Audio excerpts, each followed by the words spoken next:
Hello students, मेरा नाम उमेश कुमार है। स्टूडेंट्स, आपका एग्जाम कंडक्ट हो चुका था बीएससी थर्ड सेमेस्टर का। और ये फिजिक्स का पेपर है। आपको ये आंसर की दे रहा हूँ मैं आपको, फिजिक्स के पेपर की थर्ड सेमेस्टर की आगरा यूनिवर्सिटी की, जो पेपर कंडक्ट हुआ था 2024 जनवरी में। ठीक है स्टूडेंट, इसके आंसर की देखेंगे हम लोग, और इस वीडियो से आपको काफी हेल्प मिलने वाली है। आगे जो मेरी प्लेलिस्ट डलेगी, उस प्लेलिस्ट में लगभग 400 प्लस क्वेश्चन मैं आपको बीएससी थर्ड सेमेस्टर के कराऊंगा। तो ये वीडियो ज़्यादा से ज़्यादा शेयर कीजिएगा। तो उम्मीद रखते हैं कि ये वीडियो ज़्यादा से ज़्यादा शेयर हो और ज़्यादा से ज़्यादा चले, तो हम नया पार्ट लेके आपके लिए इंपोर्टेंट क्वेश्चंस का लेकर आएंगे। ठीक है, तो पिछले भी यही था कि 100 में से 60 क्वेश्चन के आपको जवाब दे रहे थे, तो इधर भी 100 में से 60 क्वेश्चन के जवाब देने हैं आपको। तो देखो, पहला क्वेश्चन है कि निम्न में से कौन सा तरल लेयर है, लिक्विड लेयर था, तो आपको पता था, इसका आंसर था ऑप्शन नंबर सी।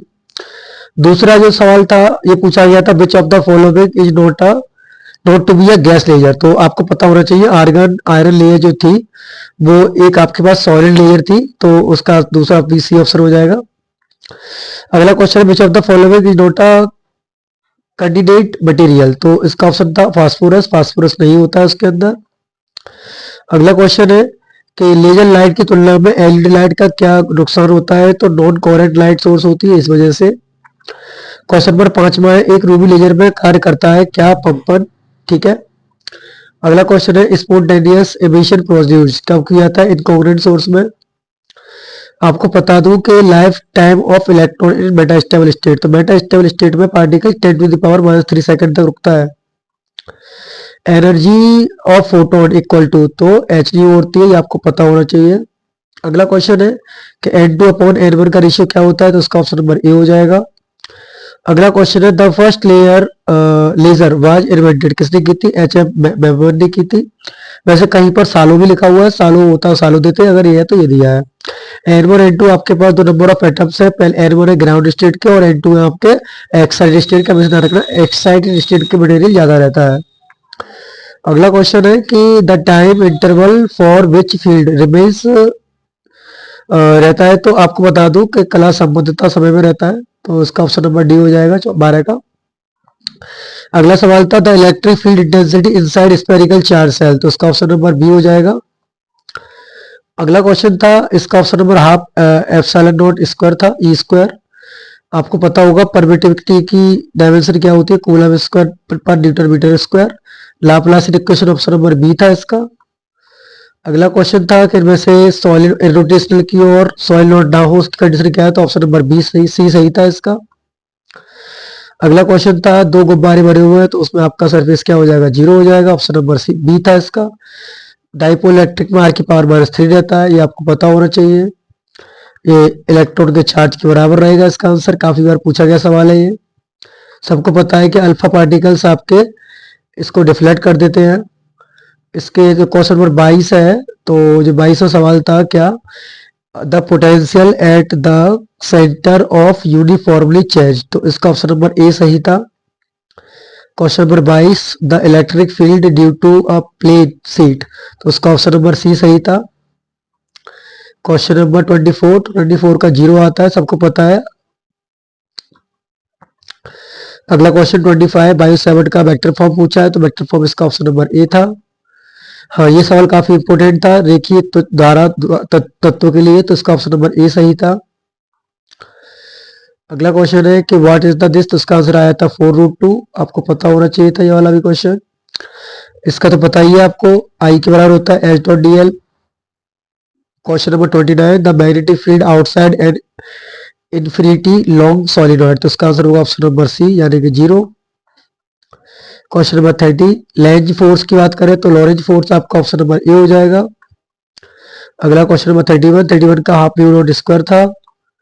क्वेश्चन नंबर 32, तो magnetic flux density B vector at the centre of the circular current carrying loop of the radius. तो इसका आंसर था μ0/2a।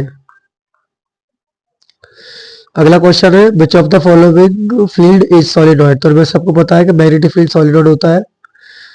Question number 34, the current relation of magnetic scalar potential की value पूछी, तो उसका option number C सही था। अगला क्वेश्चन है, which of the following ferromagnetic. तो उसका निकल ऑप्शन सही था। अगला क्वेश्चन था कि निरपेक्ष में कितना होता है, तो उसका ऑप्शन नंबर बी सही था। ये तो पता ही होगा आपको, सी ऑप्शन सही था इसका। ये बहुत इंपॉर्टेंट सवाल है। डाइवर्जेंस इसका तो गॉस लॉ था आपका।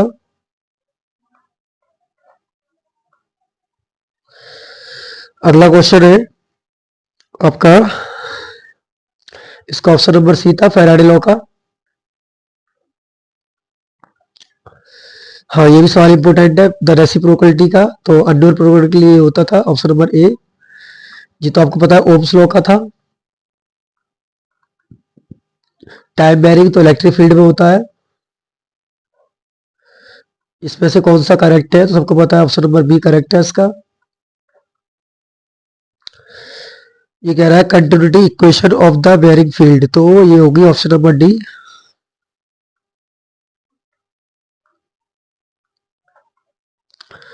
अगला क्वेश्चन था कि द फिगर का तो डेंसिटी करंट डेंसिटी के बराबर हो जाता है। ये भी काफी इंपोर्टेंट फॉर्मूला है प्रच्छेद धारावाकी का। प्रच्छेद धारावाकी एक का ऑप्शन होगा क्यू बराबर के theta upon 2 pi Q not.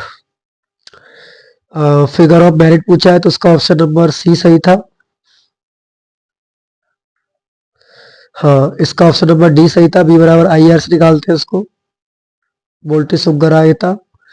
ये तो बताइए मॉडिफाइड एम्पलीफायर लॉ था ये आपका मैक्सवेल का। Who discovered the better state, तो डी डब्ल्यू रेस्ट ने किया था इसको। पॉइंटिंग वेक्टर एस वेक्टर का फॉर्मूला पूछा है तो एस वेक्टर बराबर कितना होता है आपका E vector cross H vector. ये पता ही आपको, दो टाइप की एनर्जी होती है इसके पास, तो दोनों एनर्जी को सम कर देंगे हम लोग। द वेव लेंथ तो उसका पता है 376 पॉइंट ये होता है जूल। क्वेश्चन नंबर 54, तो जो 54 का राइट आंसर था mu two E two, mu two E two upon mu one E one, mu one E one. तो ऑप्शन नंबर सी सही है इसका। स्नेल्स का लॉ पूछा था। ब्रूस्टर का अब अगला पूछा है आपसे ये, तो उसका ऑप्शन नंबर सी सही था। अगला ईएम वेव, तो ट्रांसवर्स वेव पहली हो जाएगी आपकी। इलेक्ट्रोमैग्नेटिक वेव्स कैसी होती है, तो 56 का जो राइट आंसर था दोनों होती है मेरे हिसाब से, तो इसका आंसर मुझे टिक करके बताना।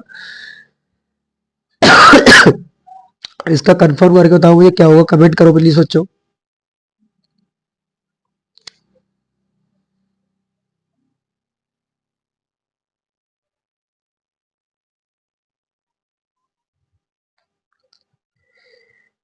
ये ट्रांसफर्स ही होती है, तो ऑप्शन नंबर इसका ए लगा लीजिए और यही सही है मेरे हिसाब से, ठीक है।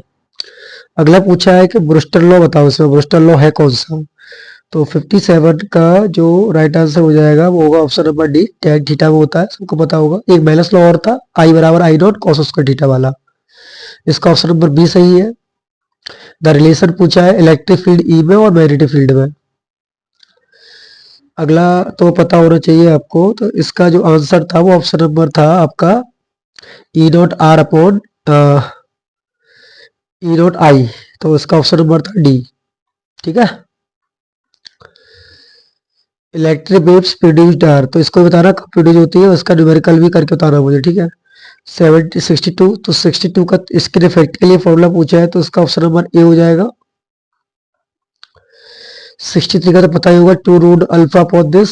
अब उन्होंने पूछा है कि the current sources of intensity दे रखे I one I two, the ratio of maximum यानी कि A two upon A one पूछा है, तो उसको सॉल्व होके आता है 25 रेशियो 16, ठीक है। हाँ, 82 का डिग्री कब होता है, 180 डिग्री पर होता है, आपको पता होना चाहिए। वेन ट्रांसपेरेंट तो क्या होगा, उसमें घटेगी, ध्यान रखिएगा। न्यूटन रिंग्स कब बनती है, जब इंटरफेरेंस होता है। Interference filter is based on the principle of, तो फैबरी पैरोड पर डिपेंड था। Question number 69, the coefficient of sharpness पूछा है, तो इसका कोफिशिएंट ऑफ शार्पनेस, तो उसका ऑप्शन नंबर बी हो जाएगा, 4r अपॉन 1 माइनस r का होल स्क्वायर होता था। क्वेश्चन नंबर 70, तो 70 का जो राइट आंसर होगा, ये पूछा है द हाइपर प्लेन स्ट्रक्चर के बारे में पूछा है। तो हाइपरप्लेन स्ट्रक्चर के बारे में पूछा गया है। The hyperplane structure of spectrum line is the study of, तो यानी कि इसमें पूछा है आपसे बढ़ रेखाओं की अति सूक्ष्म, तो इसका ऑप्शन नंबर डी हो जाएगा, फैब्री पैरोटी था इसका भी। अगला क्वेश्चन है, इन द न्यूटन रिंग के बारे में बात की है, तो न्यूटन रिंग का जो ऑप्शन था वो प्राकृतिक संख्या के स्क्वायर रूट के रूट एन के होते हैं। किसके होती है? रूट एन के।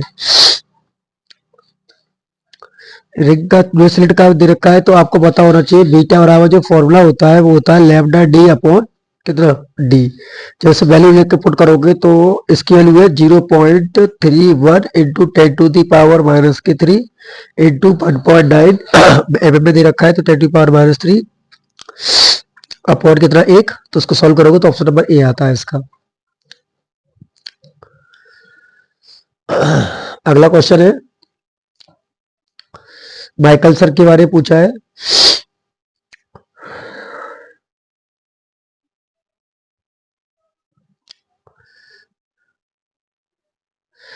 तो इन्हें माइकल सर M1 M2 रखते हैं, तो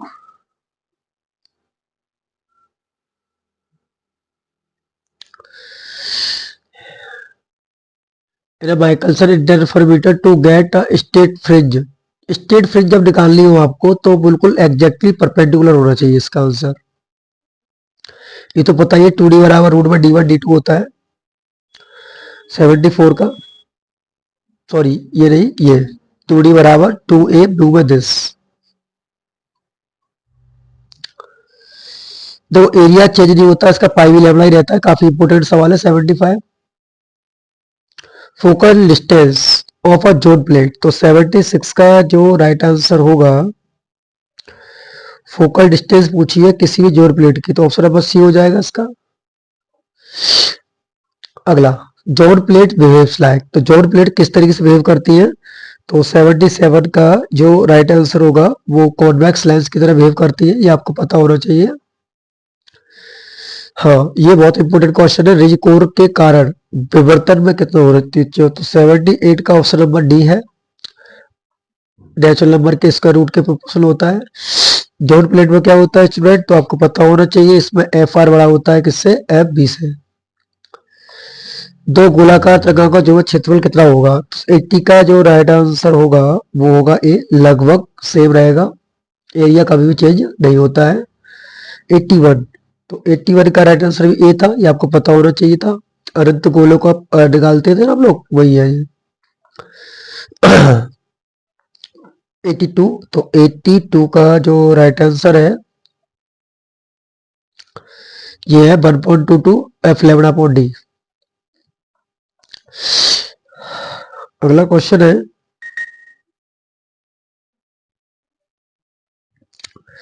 ये तो पता ही होगा, इंटेंसिटी जो होती है नंबर ऑफ स्क्वायर के बराबर थी, यानी कि ऑप्शन नंबर सी सही है इसका। Convex lens is used for grating, तो सबको पता है डिफ्रैक्शन के लिए यूज किया जाता है, तो इसका ऑप्शन नंबर हो जाएगा from for diffraction. Question number 85, तो इसका ऑप्शन नंबर था बी, 145 राइट आंसर निकल के आता है इसका, चेक कर लीजिए एक बार। रिजॉल्विंग पावर पूछिए, बहुत इंपॉर्टेंट सवाल है स्टूडेंट, तो इसका रिजॉल्विंग पावर ऑफ ग्रेटिंग, तो इसका लैम्डा अपॉन डी लैम्डा आना चाहिए था। Resolving power of grating, resolving power of grating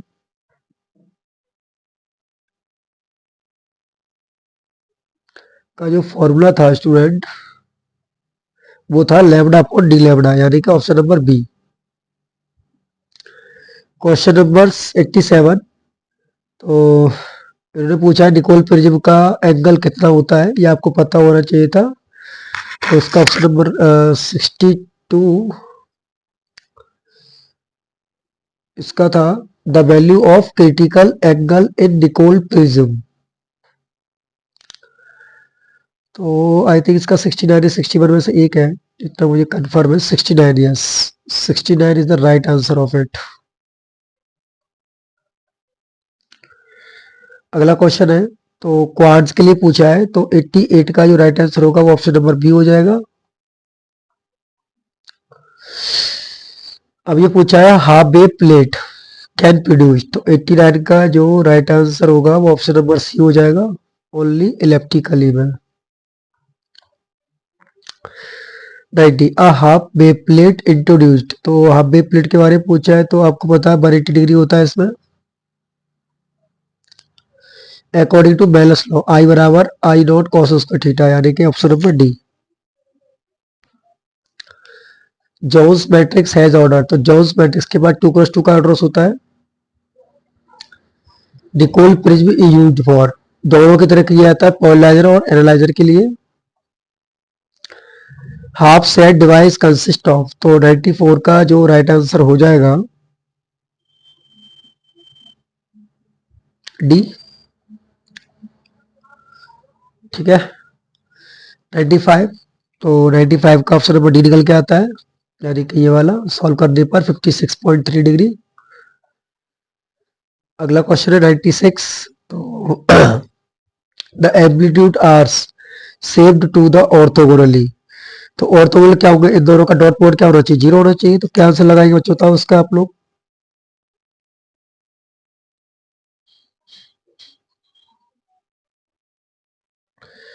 इसका क्या आंसर लगना चाहिए बताओ। 96 में ऑर्थोगोनल में क्या कंडीशन थी,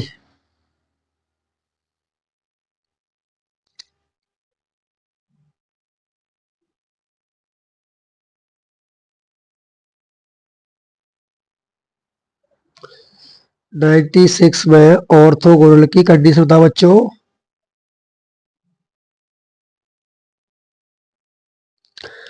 इवन देखो सीधी बात है, जब दो वेक्टर कब ऑर्थोगोनल होते हैं, जो पहले दो वेक्टर हमारे कब ऑर्थोगोनल होते हैं, जब उनका डॉट प्रोडक्ट 0 के बराबर होता है तभी तो होते हैं। अब इन्होंने amplitude of saved of orthogonal one, अब ये लोग दे रहे हैं इसका answer option number A, I think it should B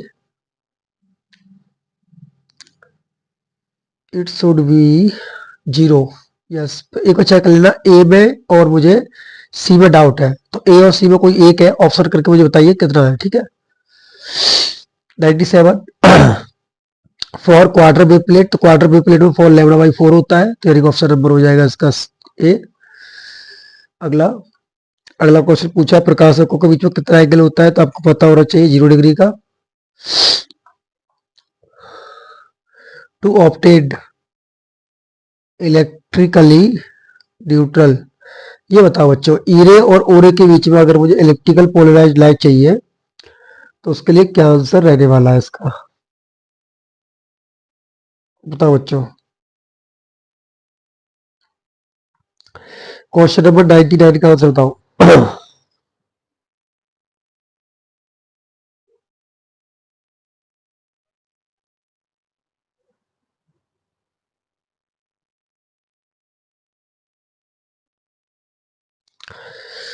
pi by 2 90 degree पर होना चाहिए बच्चों। अगला क्वेश्चन है रिजॉल्विंग लिमिट ऑफ आइस, तो रिजॉल्विंग लिमिट ऑफ आइस निकालिए कितना होता है बच्चों। सभी को पता है इसका 1/10 mm की दिखाई देती है। तो स्टूडेंट एक आध दो क्वेश्चन में डाउट हो सकता है आपको, बट सारे का आंसर लगभग सही बताया मैंने आपको, और इस को देखना आराम से और बताना मुझे। और स्टूडेंट अब आज आने वाले हैं आपके 100-200 क्वेश्चन और आएंगे इंपोर्टेंट, उसको भी देख लेना आप लोग एक बार। ठीक है चलिए।